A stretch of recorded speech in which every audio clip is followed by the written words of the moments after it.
wonderful to have you here. And Devika, in fact, during her presentation, spoke about how she is fascinated by Indian creators, and you've built like such a great platform for yourself. So tell me, Raj, when you started off, like, did you always, like back then, did you always know that you wanted to be a creator? Did you always think of yourself like that? No, I still don't think I'm a creator. And I'll tell you why. I started with a very selfish agenda. That was, I want to learn about health, wealth, relationships, and country insights. That's it. I was so curious to learn about these things. And I was not able to figure out a way to learn in a better way. So I thought, why not I call people who have certain insights on these topics and I start asking them questions. That's what I wanted to do, and I still do the same thing till date. So I don't think I'm a creator. I think I'm just a curious kid who wants to do something big. And which was your first guest that, that you spoke to? Because we always remember the first. I remember my first piece to camera when I did it. So what was that like when you started off? So first, when I started, this was 2017. Yeah. People don't know about it. My podcast name was Voices with Raj. Nobody heard it, so we had to shut it down. And then we started another one.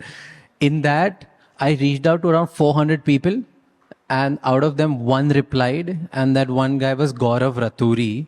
I don't know where he is. He used to paint walls, all the empty walls he used to paint and give social messages. So that was my first guest. People don't know him. I don't know where he is, but he was a great guest because he gave me my first chance. And at what point in time did you think that, this is like really, like, this is something that I really want to do? Like, it's working well, I'm enjoying it, and this is what I want to continue doing. The day I started. The day I started, I knew I will make it to the point where I will be able to create an impact for myself in my life. So I never doubted myself from first day till date. So if you're talking about what day you started believing this will happen, day one. Okay. And, you always speak about adding value. And since morning, we've had so many sessions where, we had brand custodians over here as our speakers in the audience, like who always, want to have a story for a brand. So what is your secret sauce to make, like the story of or your content relatable to your audience? So every time I create content, every 3 months, I ask myself just 5 questions and I answer those 5 questions, then build my persona and then try to build the content. What are those 5 questions? So which city am I from? What am I doing today? What are my dreams? What are my challenges? And what is my age? Now, what do I mean by this? Because this gives me persona of who is Raj and what Raj is going to become. So I only want to attract people who are in the similar journey with me because then they can relate with me.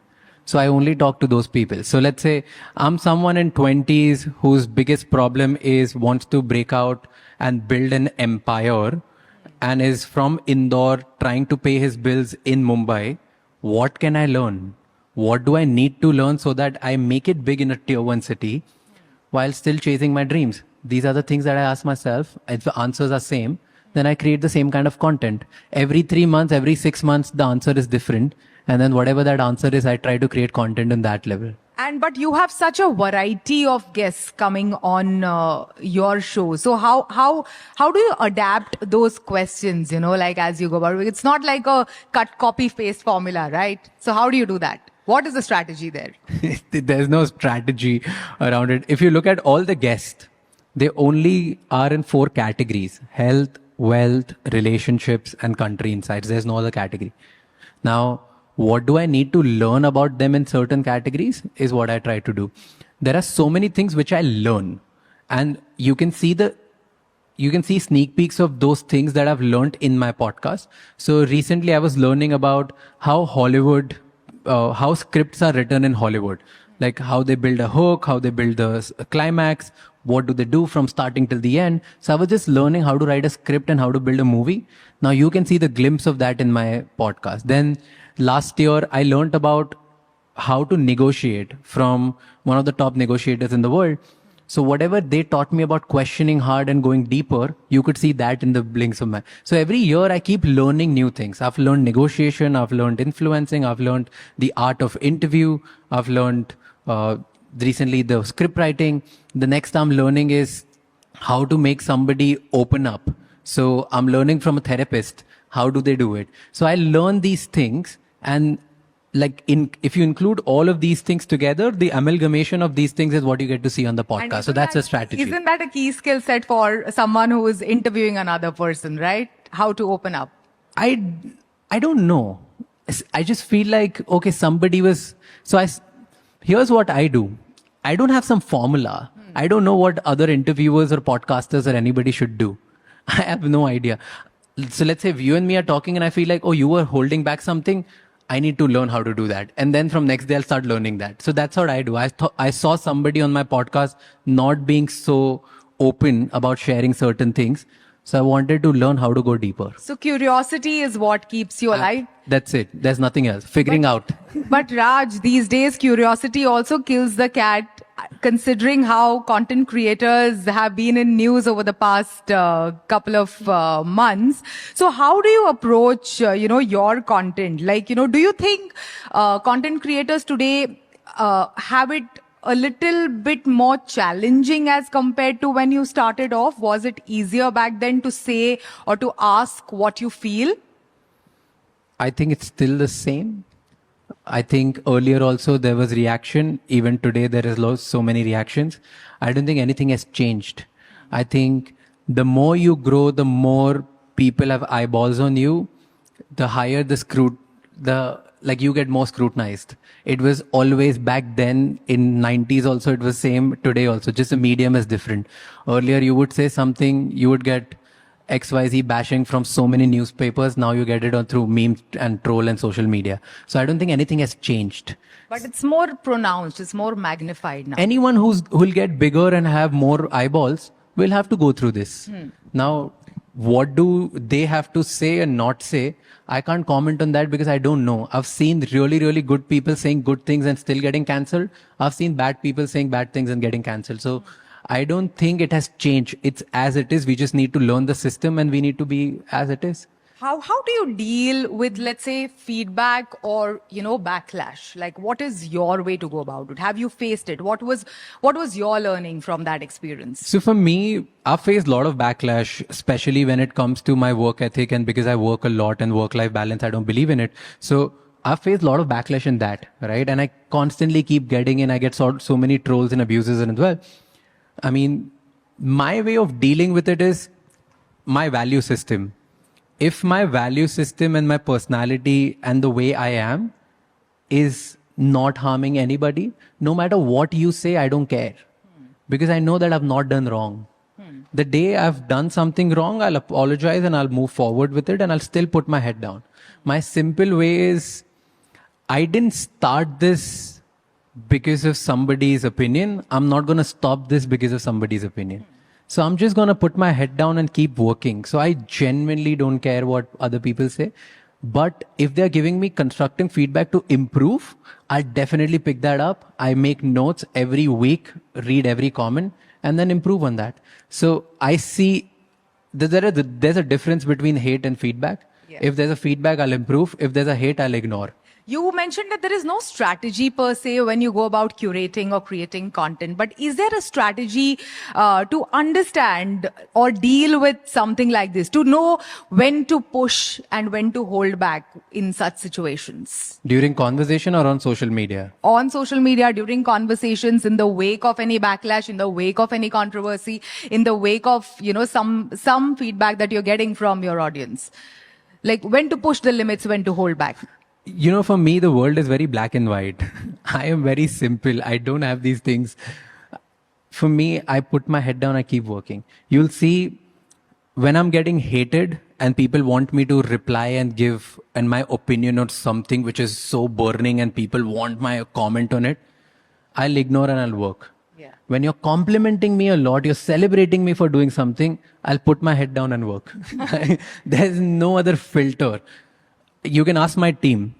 When we do the biggest of the biggest podcasts, which are on a dream list, right? Like let's say, I'll give you an insight. Recently, the clip got leaked. We did a conversation with Mahendra Singh Dhoni. Okay. Now that was one of the biggest day because he was on my dream list. Like the day I started, like one day I'll be able to see him and then sitting with him. We did the conversation. We came home. I was like, okay, what's next? Let's start working again. Yeah. So even on my best days, I'm working. So on the worst days, I'm definitely working. There's no other filter. It's like, it's like the famous Olympic saying that victory and deceit are both two imposters. Treat them equally. That's how you go about life, and that's how you go about your content. I'll put it in a social media word. Appreciation, compliments, and hate and trolls are exactly the same. You should not get bothered and swayed away by any of them. That's really cool. Well, having said that, nowadays content creators and influencers are all about views, all about, how much is the reach and how many people have liked, or, it's all about data. In this world that we live in, how do you really create meaningful influence? By not giving any damn about these things. See, we all are humans, right? We connect with people who are like us or who we want to become like. Yeah. If as a creator or if as somebody who is putting out content there, you can create something which a lot of people can relate with, or a lot of people who aspire to become or read or learn that thing. Then you don't need to bother about views, because there are going to be good days, there are going to be bad days. You need to ask yourself a question: are you here for 1 month, 1 year, or are you here for 20 years? I'm here for 20 years, 50 years, 60 years. I don't have a strategy for next month mein views kitne aayenge. I don't know. My team doesn't know this. Nobody talks about these things that, hey, views are not there. Can we increase our views? We talk about, this is the next goal. Let's reach there. And then the next goal, and then the next goal. We talk about 10 years, 20 years, 30 years from now. So that's the way about it. Stop caring about every single day, every single view, every single content to work, because it won't work. Yeah. So don't put your head around it. And then, Raj, how do you go about monetization? Considering, like many of the content creators today are struggling with monetization, and all that we know, yes, creator economy is growing, but there are many brands who are not putting in as much money as they were like 2 or 3 years back. So what are the ways in which, you can organically build business around content? I disagree with the fact that people are not putting as much money as they used to. I think they're putting way more.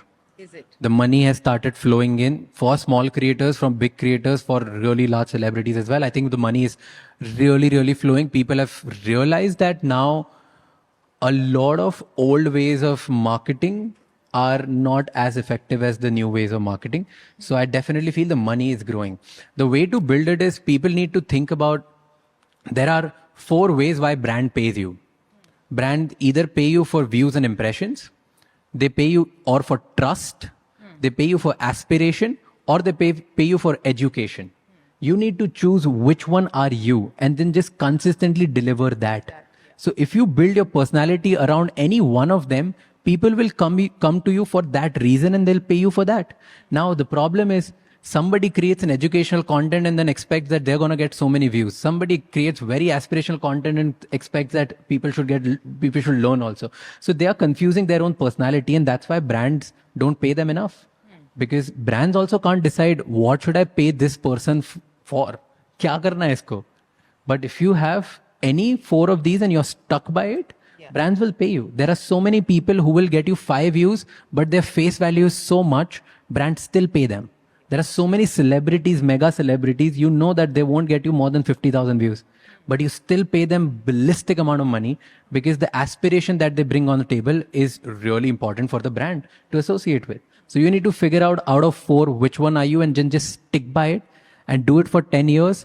So that you become number 1 in that particular field, and brands will pay you so much amount of money that you won't be able to believe. That's a golden tip by you, Raj. But having said that, how do you go about your personal brand collaborations? That, which brand that you want to associate with? Which brand do you want to be seen with?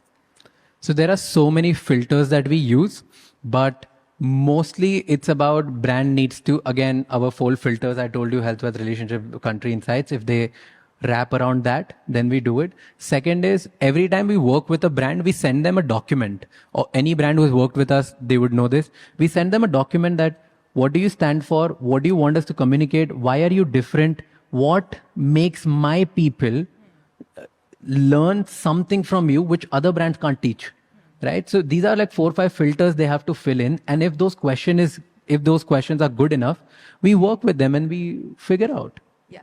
Raj, we are running out of time, but before we go, finally, I want to ask you, since this is a room full of marketers, people from advertising agencies and all, one of the prominent and the most important question is like first tapping into the Gen Z consumer or the consumers, building a loyal consumer base is what many marketers and brands, aspire to have. As a creator, how have you successfully done it? And what is, your way going about, creating a loyal audience, loyal consumer base who keeps on coming back to your platform again and again? So I don't think at any point you can tell yourself as a brand or as an individual or the creator that, hey, I've built a loyal audience and I'm not going to enjoy the benefits. I think it's just like a relationship. It's just like sleep that you need to work on it every day. It's hard work. It's same. Like, think about creating loyalty as sleep, right? If you sleep today for 8 hours, can you not sleep at all for next 5 days? No. So it's just like that for brands as well. Every day you need to work on loyalty and keep working till the time you're giving something to people. People will keep coming back to you. If you won't give them, it won't take them 5 days and they'll forget you. So that's the whole 5 days or 5 months or 5 years, whatever, based on the brand intensity. But the reality is you need to keep working. Loyalty only exists till the time you are also loyal to your audience and you're giving them something that they came for. Yeah. The day you stop giving them what they came for, they'll stop giving you what you want from them. So work on it and consistently work on it. Thank you so much, Raj. Thank you so much for joining us. Thank you. Thank you so much, guys. Thank you, Mr. Raj Shamani, for giving us a deep dive into your story, your insights, and of course, your vision for the future.